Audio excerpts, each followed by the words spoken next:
주님의 이름으로 축복합니다. 네. 추석 잘 보내셨습니까? 네. 윤기가 잘 흐르시는 것 같습니다.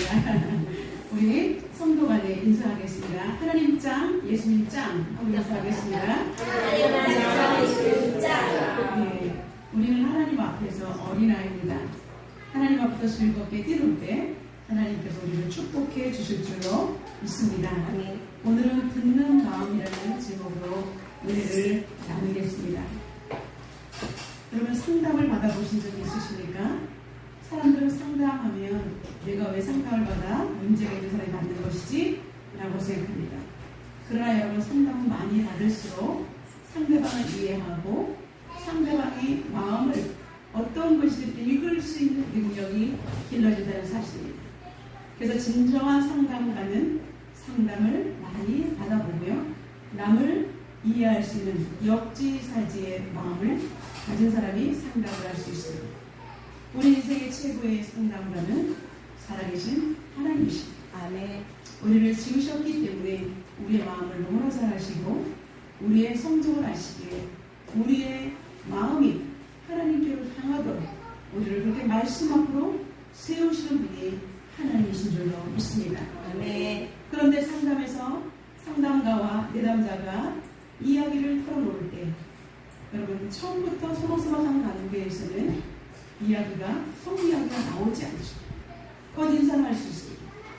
그렇기 때문에 가장 중요한 것이 무엇입니까? 상담가와 내담자 사이에는 라포가 형성이 되어야 됩니다. 라포가 뭐냐면 신뢰가 형성되어야 된다는 것입니다. 필수적인 요인은 이제 경청인 것입니다. 나에게 털어놓는 그 사람의 이야기를 앞에 있는 내가 다른 걸 하면서 분주함으로 듣는다면 그 사람의 마음이 다치는 것입니다. 그러므로 상담가가 잊어버려서는 안 될 것은 내담자에게 집중하는 것이며 그 사람의 이야기를 잘 들어줄 때 이 상담은 거의 90% 이상 완성이 된 것입니다. 상담을 들을 때에 어떻게 해야 되냐고요. 상대방을 눈을 바라보아야 합니다.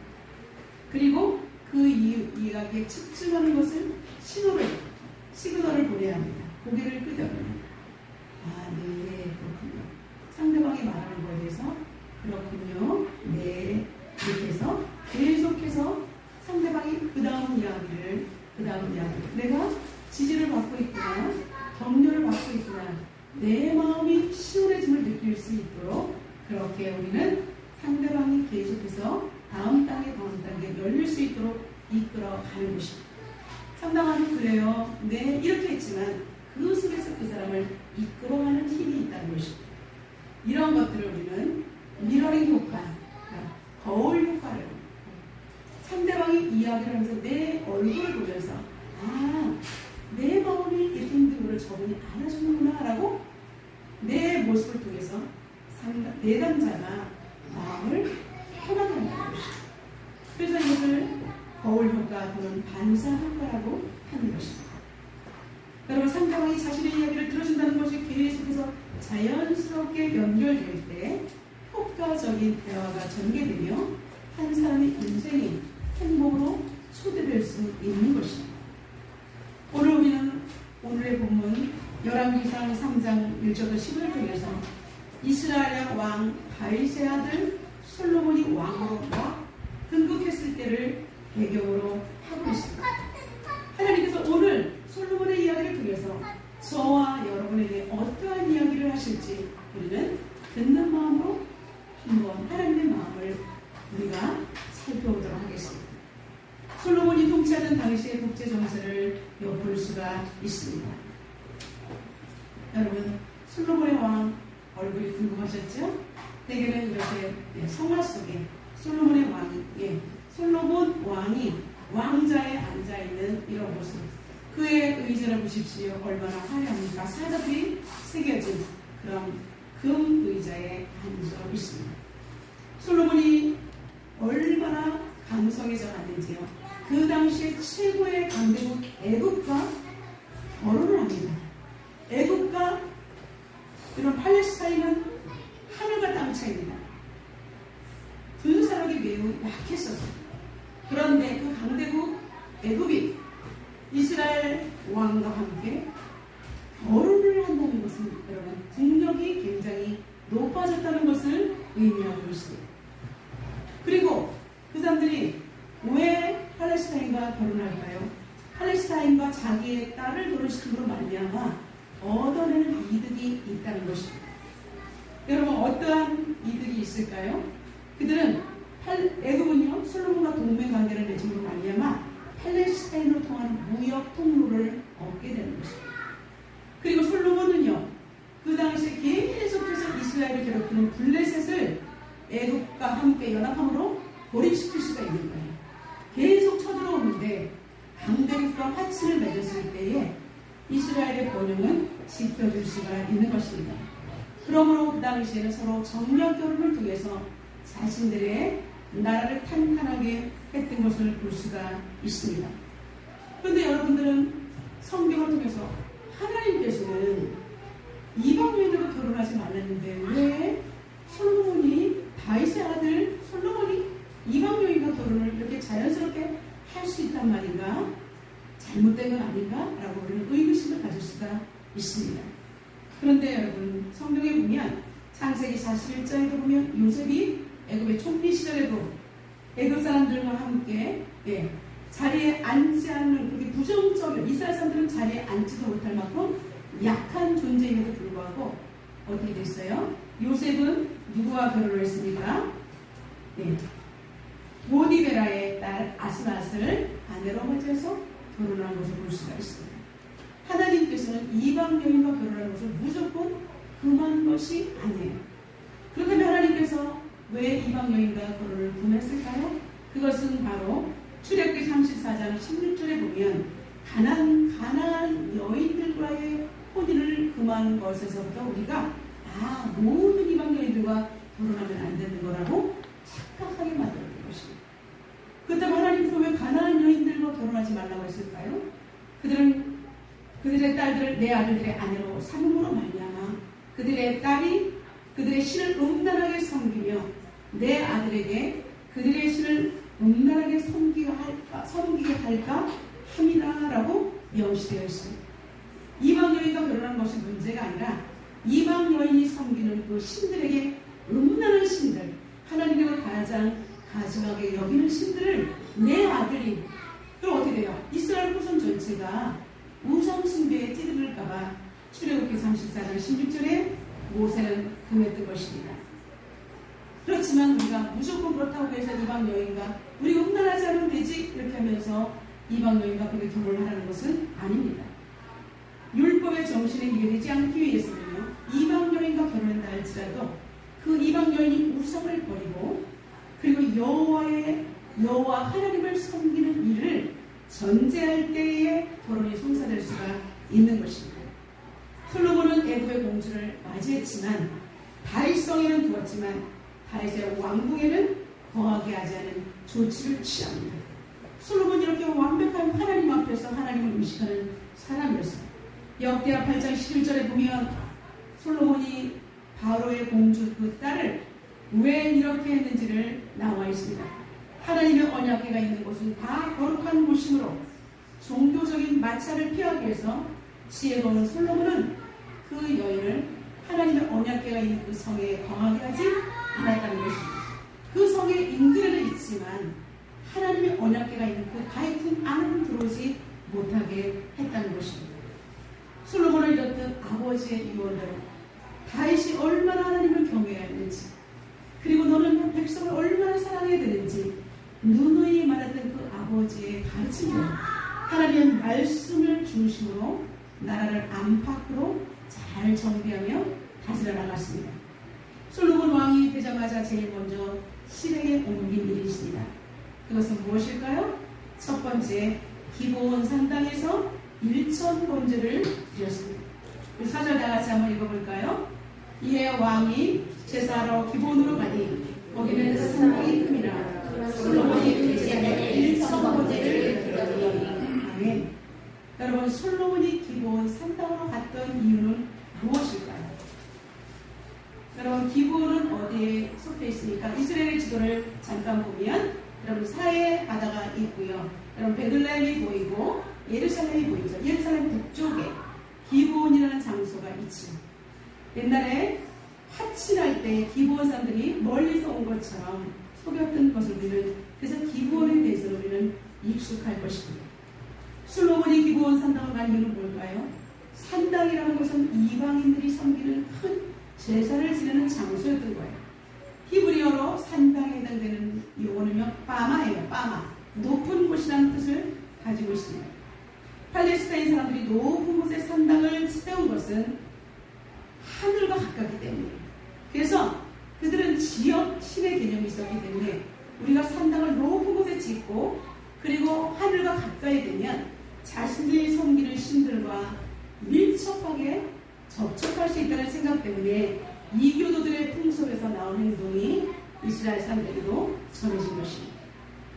그렇기 때문에 이스라엘 백성들이 이곳에서 산당에서 하나님께 제사한다는 것은 신명기에서 말씀하신 율법에 배치된 것, 어긋나는 장소예요. 신명기에서 이스라엘 백성들에게 내려진 지침은 무엇입니까요? 가나안 땅에 들어가면 중앙성소에 나와 제사를 드리라고 말씀하셨어요. 중앙성소에. 그래서 가나안 땅에 들어갔을 때 그의 농사진 것을 중앙성소의 바구니에 담아서 제사장에게 가져갈지니라라고 말하고 있죠. 이스라엘 백성들은요, 광야에서 성막을 중심으로 생활했어요. 모래 위에 텐트를 치고 살았습니다. 여호와의 궤가 전 중앙에 있었고 성막 안에 언약궤가 있었지. 그래서 그들은 거기 속죄소가 있었기 때문에 하나님을 만나기 위해서 그들은 짐승을 가지고 와서 잡으면서 자신들을 씻으면서 하나님께 예배하는, 하나님께 제사하는 방법을 광야에서도 훈련을 받았던 것이다. 근데 가나안 땅에 들어가니까 정착이 되다 보니까 멀리 흩어져 살다 보니까 그들은 텐트 생활할 때와 달리 중앙 성소에 나오는 것이 개념이 약화될 수밖에 없었어요. 그래서 엘리 지사장 시절까지 이제 계속해서 넘어오죠. 그럴 때에 실로에 언약궤가 있었습니다. 법궤가 있었죠. 그런데 볼레사가에 벌어진 아벡 전투 때에 실로가 폐허가 되고 말고요. 그리고 어떻게 됐어요? 언약궤까지도 블레셋 군대에게 빼앗기고, 그때 어디가 혼니아 비누다스가 죽게 됐죠. 그리고 엘리사장도 구설 듣고 뒤로 자빠져서 죽어버리는. 그래서 그 며느리가 아이를 낳다가 여호와의 영광이 떠났다, 이가봇이라는 이름을 지으면서, 그래서 엘리 가문에는 나이 든 사람이 없다는 그러한 하나님으로부터의 그러한 심판의 메시지를 나중에 어린 다윗을 통해서 말하게 되는 것을 볼 수가 있습니다. 그래서 실로는 이스라엘 사람들에게 언약궤가 있었던 곳이기 때문에 종교적으로 굉장히 구심적인 역할을 하다가 이제는 블레셋에게 패하고 나서는 그 역할을 잃어버리게 되었습니다. 그래서 이스라엘 백성들은 성막에 대한, 우리가 옛날에 하나님 앞에 나갔던 것을 대한 책으로 어떻게 돼요? 가나안 지역에 많이 산재되어 있던 그 산당에서 임시라도 우리는 그 하나님을 예배해야 돼. 그러면서 산당에 가서 예배를 했다는 것입니다. 그래서 열왕기 기자는요, 여러분이 기브온 산당에 지금 터가 이렇게 폐허로 남아있는데 높은 산지 구름에 엄청나게 넓은 장소를 우리는 볼 수가 있습니다. 예, 지금도 여기 기브온 산당에 터가 남아있죠. 이렇게 기브온 장소를 제가 여러 장면을 보여드리는 것은 거기에서 1천 번제를 드렸을 때 1천 마리의 재물을 잡고 피를 뿌려야 되고 정강이를 씻어내고 불에 태우는 이런 장소가 되기 위해서는 얼마나 넓어야 해야 될지를 보여드린 것입니다. 열왕기 기자는 오늘 본문 3절을 통해서 솔로몬이 여호와를 사랑했다라고 말하고 있습니다. 그리고 그의 아버지 다윗의 법도를 행하였으나 산당에서 제사하며 분향하더라라고 묘한 뉘앙스를 풍기고 있습니다. 다윗이 여호와를 사랑하고 하나님 중심으로 만든 그가 어떻게 산당에서 제사하며 하나님께 향을 올려드렸다는 말인가라고 생각하게 만듭니다. 그렇게 말하는 것은 솔로몬이 이상해 이런 것이 아니라 열왕기 기자가 이렇게 적은 것은요, 열왕기 기자의 속 내 마음은요 뭐냐면 아직 성전이 완공되지 않은 상태에서도 그 가운데서 이스라엘 왕으로 출입한 그는 이스라엘 왕인 솔로몬이 왕이신 만왕의 왕이 되시고 만주의 주가 되신 하나님 앞에 하나님 중심으로 나아가서 예배를 드렸다는 것을 강조하기 위해서 이렇게 3절에 이야기하고 있는 것입니다. 예. 여러분, 솔로몬은 하나님을 사랑했습니다. 그래서 그의 별명은 하나님이 사랑하셨다라는 뜻으로 여디디아라는 별명이 붙어 있습니다. 여러분, 솔로몬이 얼마나 하나님을 사랑했으면 하나님께서 솔로몬을 보며 견딜 수 없는 것 아닌 것입니다. 우리가 어린 손주들을 보면 너무나 예뻐서 까꿍까꿍하면서 정말로 다 주어도 더 쳐다보고 또 쳐다봐도 예쁜 것이 바로 손주들 아닙니까? 그것처럼 하나님 보시기에 솔로몬은 너무나 하나님께서 이뻐하셨습니다. 근데 솔로몬은 어릴 때부터 아버지가 하나님을 섬기는 모습을 통해서 어린 시절부터 그는 하나님을 사랑하는 모습이 체질화되어 있는 것을 볼 수가 있습니다. 솔로몬은 하나님의 사랑을 듬뿍 받으면서 자랐기 때문에 그는 하나님의 말씀을 따라 살아가는 구별된 삶이 어린 시절부터 이루어지게 됐던 것입니다. 그래서 우리가 주일학교 때부터 아이들이 띠를 치면 교회에서 같이 장년부들과 함께 예배드리는 건 너무나 중요합니다. 어린 부서가 따로 예배드리는 것도 중요하지만 함께 예배하면서 남녀노소 그리고 모든 계층이 함께 예배하는 모습은 어린아이들을 심령에 심어줄 때 하나님은 이렇게 예배하는 것이다. 어른들의 뒷모습을 보면서 자라날 수 있는 것입니다.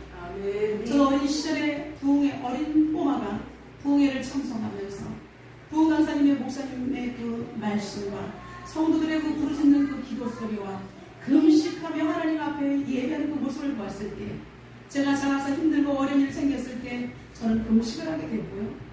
그리고 하나님 앞에 작정 기도를 하면서 하나님을 떠나지 않고 하나님 앞으로 나아가는 저의 모습을 보게 되었습니다. 솔로몬은 하나님을 사랑했고 그리고 그의 행동 두 번째는 뭐냐면 아버지의 유산을 따라서 기브온 산당으로 전심으로 예배자의 모습을 실천하게 된 것입니다. 여러분, 사랑하면 행동으로 오게 되는 것입니다. 내가 사귀는 그 정말 연인이 너무나 사랑스럽기 때문에 우리는 만나고 또 만나고 그렇게 해도 결코 지루하지 않기 때문에 결혼으로 이루어지는 것을 볼 수가 있습니다. 우리 옆 사람을 축복하겠습니다. 예배자는 사랑받습니다. 예배자는 사랑받습니다. 그렇습니다. 하나님을 사랑하면 하나님께서 여러분을 사랑하시는 줄로 믿습니다. 여러분, 기브온은 어떤 의미가 있는 장소일까요? 사울왕 당시 사울은 다윗을 쫓아다녔습니다. 그때 다윗이 피해갔죠. 요배 제사장이 있는 곳에 피해갔을 때에 사울의 목자장이 밀려맞혔죠. 그래서 사울왕은 어떻게 됐어요? 근데 다윗을 찾아갔지만 다윗은 이미 없었죠. 그러니까 제사장을 다 80여 명의 제사장을 다 죽였어요. 그래서 녹당이 완전히 폐허가 됐을 때에 성막은 기브온으로 옮겨왔던 것입니다. 여호와의 언약궤가 있던 예루살렘과 더불어서 이스라엘 백성들의 정신적인 근간은요, 기브온과 예루살렘은 이스라엘의 공동 성소와 마찬가지인 거예요. 산당의 규모가 매우 컸으므로 그래서 솔로몬은 자연스럽게 기브온 산당으로 가서 예배자의 마음으로 하나님 앞에 나아가서 그래 산당이지만 하나님께 예배하는 장소는 여기가 가장 적절할 것이다라고 판단을 내렸기 때문에 신료들을 데리고 그는 1천 번제를 드리기 위해서 기본으로 나아가게 것입니다. 여러분, 1천 번제란 무엇일까요? 한꺼번에 1000마리의 제물을 올려드리는 거대한 제사입니다. 여러분, 기본의 1천 번제 현장을 한번 상상해 보십시오. 주로 번제에 사용된 동물은 소, 양, 염소, 수컷만 사용되었습니다. 1000마리의 짐승을 잡기 위해서 부지런히 움직이는 수많은 사람들이 보입니까? 그리고 제사장들은 제단을 돌며 피를 뿌립니다. 그리고 각을 뜹니다. 짐승의 머리와 내장 모든 것을 분리합니다. 씻습니다. 그리고 각을 떠서 하나님 앞에 번제단에 올려놓고 모든 것을 태워지는 그러한 장면. 여러분, 짐승이 울부짖는 소리, 제사장들 옷에 피가 튀기는 모습, 그리고 내장이 타는 그 살타는 냄새들이 기본 골짜기를 완전히 물들였을 것입니다. 아무리 상당히 크다 할지라도 여러분 이 번제를 하루 안에 끝날 수 없습니다. 적어도 신학자들은 일주일 이상 밤낮으로 진행되었을 것이다 라고 말하고 있습니다. 여러분 이렇게 1,000번째 드리는 이 모습, 수많은 에너지와 많은 사람들의 헌신과 수고가 있는 것입니다. 그럼에도 불구하고 솔로몬은 최선을 다해 중심을 다해 아낌없이 하나님을 향해 리더인 그 왕이 먼저 하나님 앞에 예배의 모습을 드린 것입니다. 사랑하는 성도 여러분, 여러분들은 가정의 가장이며 어머니이십니다. 다음 세대를 키워내는 사람들입니다. 먼저 하나님 앞에 교회 가라 하기 전에 여러분이 하나님의 모습으로 서 있어야 되는 것입니다. 예배드로 서 있을 때 10마디 말보다는 여러분이 행동으로 옮기는 것을 자녀들은 배우게 될 것입니다.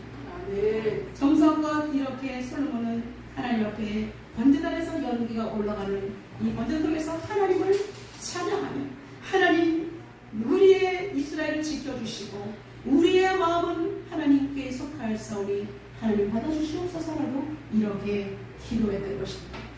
여러분 지금 이 자리에 예배 자리에 나와 있습니다. 여러분 얼마나 마음이 뜨겁게 하나님을 지금 예배하고 있습니까? 하나님 앞에 여러분 얼마나 하나님을 찬양하고 있습니까? 여러분이 지금 심장이 꿈틀거리고 있습니까? 정성껏 1,000번째를 그 마무리하는 솔로몬, 우리 아버지에게 축복했던 그 하나님께서 나 같은 자에게 왕위를 물려주신 것 너무나 감사하기 때문에 그는 하나님 앞에 감격스럽게 예배하며 제사했던 것입니다. 그는 피곤에 쩔었을 것입니다. 이제 1,000번을 다 마무리한 그날 밤에 기진맥진하여 잠자리 들었을 것입니다. 그런데 그날 밤에 하나님께서 그에게 찾아오셨어요. 여러분 솔로몬이 지금 자고 있습니다. 근데 하나님께서 꿈에 나타나셨습니다. 성령의 교통이 일어난 것입니다. 하나님이 꿈에 나타나셔서 하신 말씀은 무엇이었을까요? 두 번째, 너는 구하라 라고 말씀하십니다. 하나님께서 솔로몬에게 나타나셔서 너는 구하라 라고 구체적으로 말씀하셨습니다. 꼭 집어서 너는 구하라 라고 말하고 있습니다. 우리 5절 중반절을 다 같이 한번 읽어보겠습니다. 여호와께서 솔로몬의 꿈에 나타나시니라. 하나님이 이르시되 내가 내게 무엇을 줄고 너는 구하라. 아멘. 내가 내게 무엇을 줄고 너는 구하라. 여러분 너는 구하라고 하나님께서 무엇을 구하더니 다 주겠다라고 하나님께서 강력하게 말씀하시며 그리고 정확하게 하신 말씀이십니다. 여러분 저는 이러한 하나님의 마음을 볼 때 저는 감격스러워 흥분이 됩니다. 이런 모습을 저는 종종 복을 주시기 위해서 안달나신 하나님이라는 표현을 종종 사용하고 있습니다. 여러분 하나님은 멀리 계시지 않습니다. 하나님은 우리에게 복 주시기 위해서 안달나신 분이신 것입니다. 그러므로 하나님의 복을 우리가 찾아 먹을 수 있는 그런 거룩한 성도가 되어야 된다는 것입니다. 하나님의 이러한 마음은 현대를 살아가는 우리들에게 확실한 보증의 말씀으로 역사하십니다. 신약에 보면 마태복음 7장 7절에 있죠. 다 같이 한번 선포하겠습니다. 구하라 그리하면 주실 것이요 찾으라 그리하면 찾아갈 것이요 문을 두드리라 그리하면 너희에게 열릴 것이니. 아멘. 여러분 구하는 자에게 하나님께서 주시고 찾을 때 주님께서 찾아낼 수 있는 문을 열어주시고요.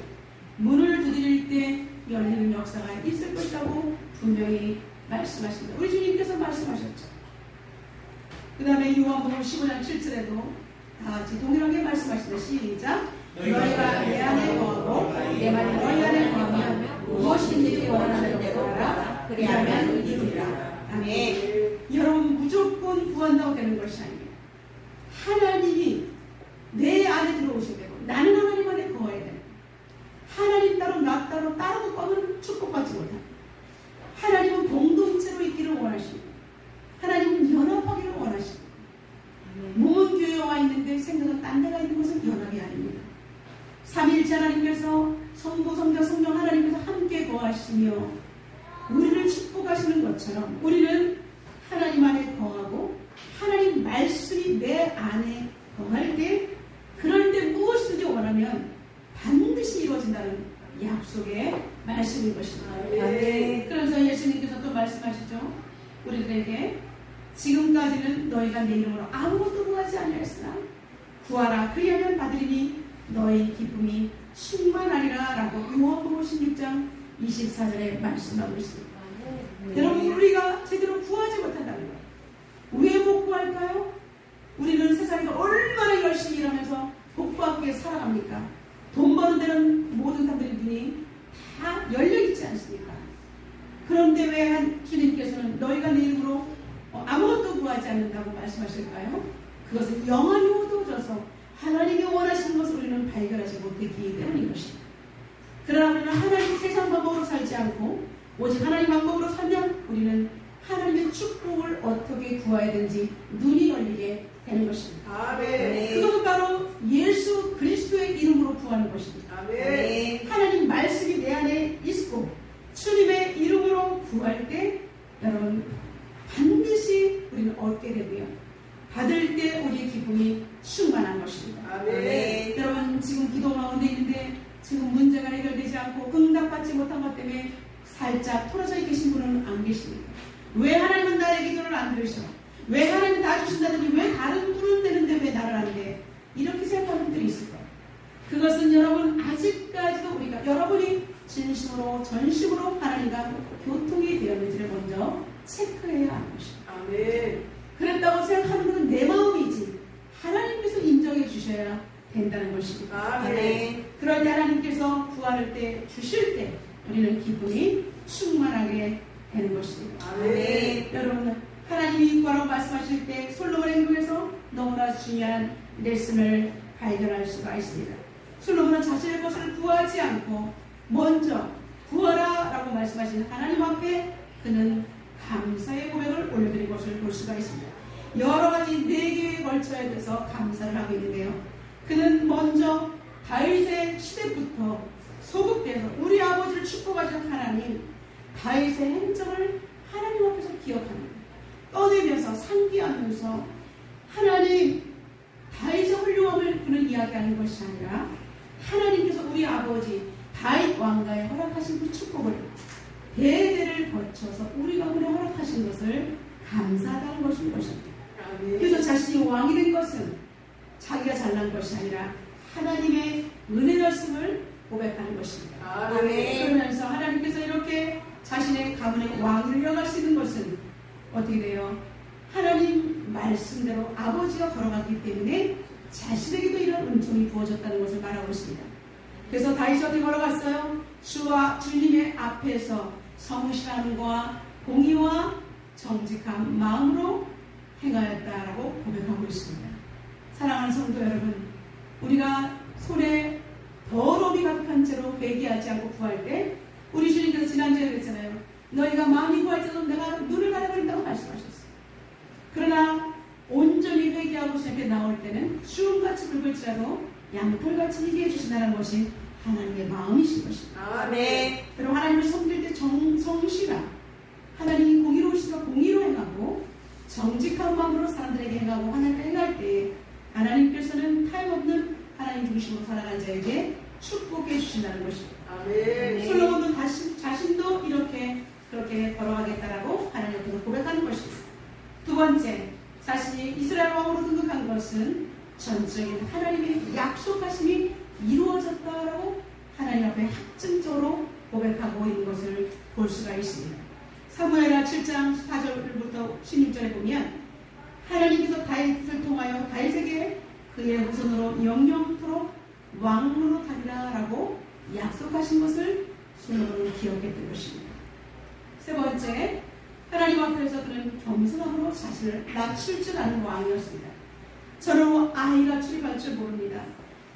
이스라엘 왕으로서 중요한 왕으로서 역할을 감당해야 되는데 자신은 무거운 자리, 중차대한 자리에 있다는 것을 알고 있었습니다.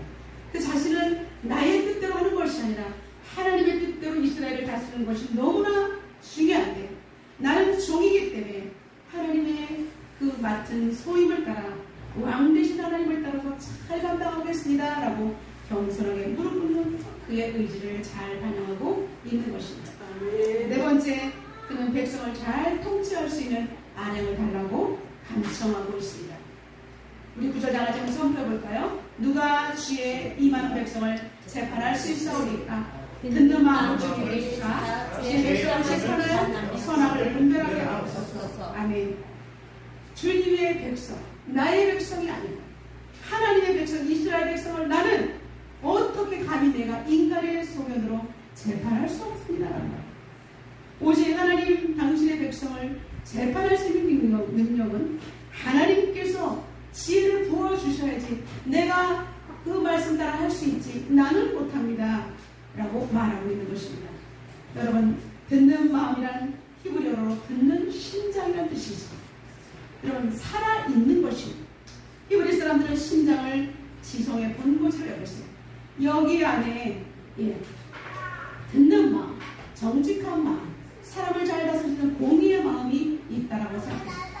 그러므로 솔로몬은 하나님 나에게 듣는 마음, 깨닫는 마음을 주셔야지 내가 왕이지만 하나님의 백성을 잘 섬길 수 있습니다.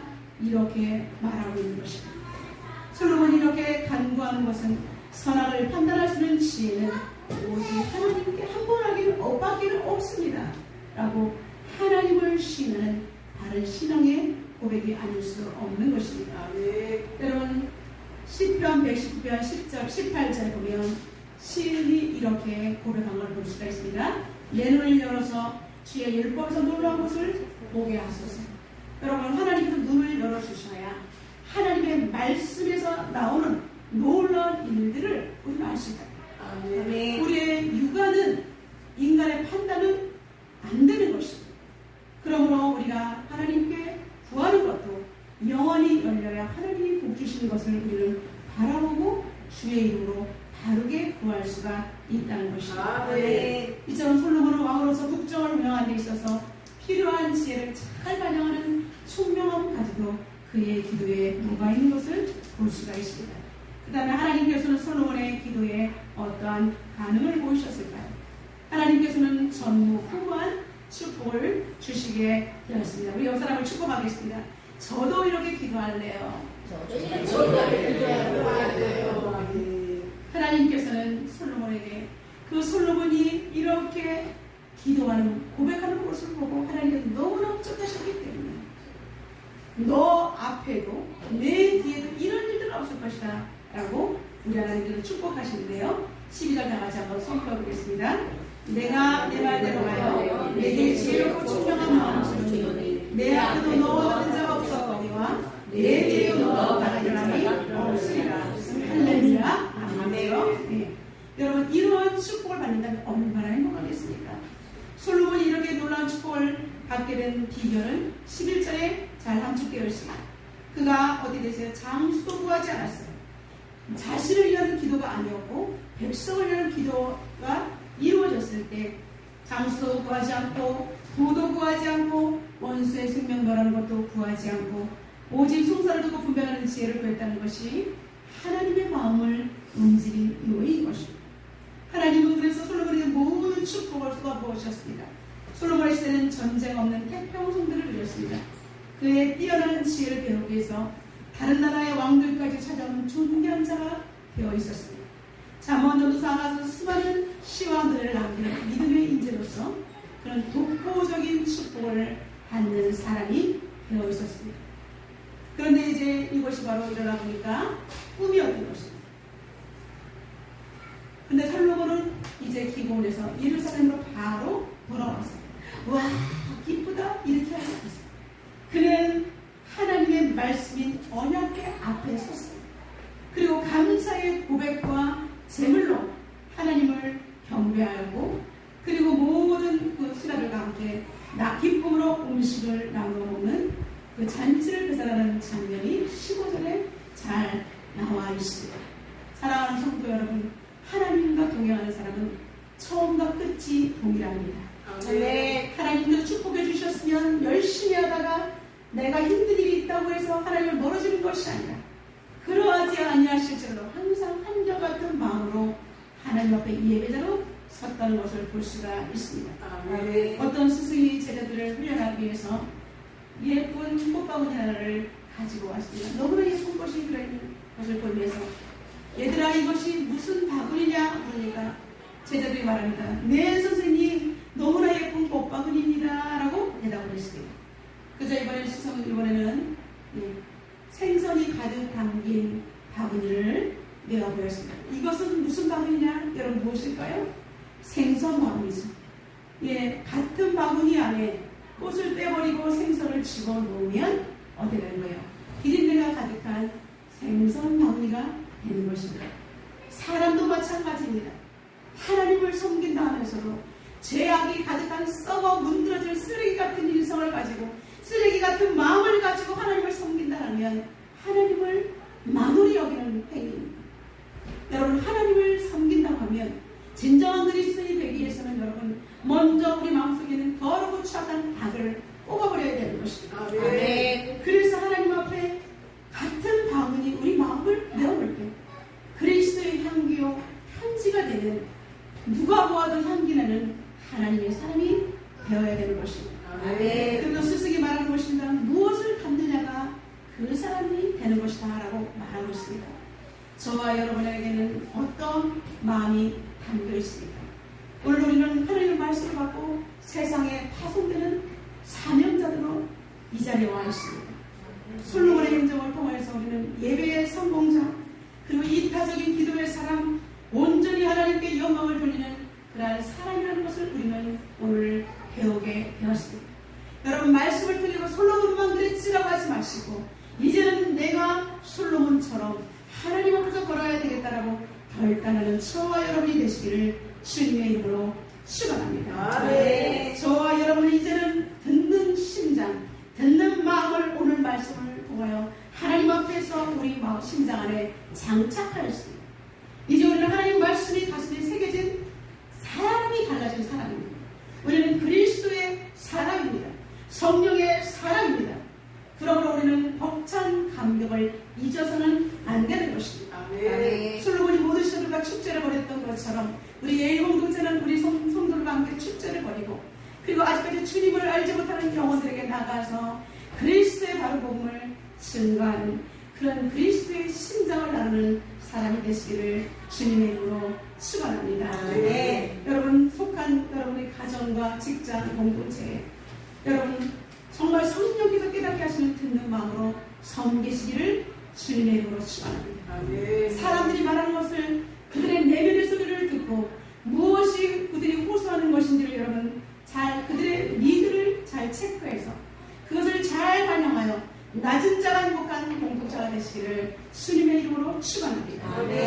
그리고 여러분이 속한 가정, 여러분의 가문, 듣는 마음을 가진 수많은 그리스도인들이 왕성하게 넘쳐나서 하나님의 왕이심을 대대에 증거하는 신앙의 명문과 공동체가 되시기를 주님의 이름으로 축복합니다. 그리고 복음으로 각인된 주님의 뜨거운 심장을 가지고 아직도 들을 귀가 막혀있어 눈을 뜨지 못하는 영혼들에게 하나님의 일하심을 생생하게 증가하는 세계복음화의 주역 예공동체가 되시기를 주님의 이름으로 축원합니다. 오늘 주신 말씀 붙들고 하나님 앞에 통성으로 기도하며 나가도록 하겠습니다. 하나님 오늘 우리에게 듣는 마음이라는 제목으로 우리에게 말씀하셨습니다. 우리는 너무나 많은 이야기를 합니다. 그러나 들으려고 하지 않습니다. 그러나 하나님 앞에 축복을 받는 비결은 하나님의 말씀을 듣고 하나님 앞에서 하나님의 음성을 들으며 하나님 말씀으로 나의 더럽고 추한 것을 다 뽑아내며 우리를 그리스도의 심장으로 장착하는 것입니다. 어린아이처럼 순종하며 참된 믿자가 되게 달라고 시간 하나님 앞에 동성으로 기도하며 나가도록 하겠습니다. 살아계신 하나님 우리에게 분명한 신앙을 가지고 하나님 앞에서 살아낼 수 있도록 주님 도와주시옵소서. 전능하신 하나님 아버지 듣는 마음이 얼마나 중요한지를 다시 한번 깨달았습니다. 하나님 우리는 너무나 내 소리를 많이 냈습니다. 부모간에도 하나님 아버지 남편을 선택시키려고 아내를 선택시키려고 얼마나 험난한 이야기를 많이 하면서 당신은 왜 내 말을 안 듣는 거야? 당신은 왜 내 말도 안 들어? 왜 변화가 없어? 얼마나 사랑하는 존재들에게 질타스러우며 자녀들을 하나 축복하지 못하고 이것밖에 못하려고 자녀들을 하나님 아버지 비난했던 것을 용서하시고 이제 나는 그리스도 안에서 우리가 변화되어서 아이새가 진정으로 참된 영상을 솔로몬의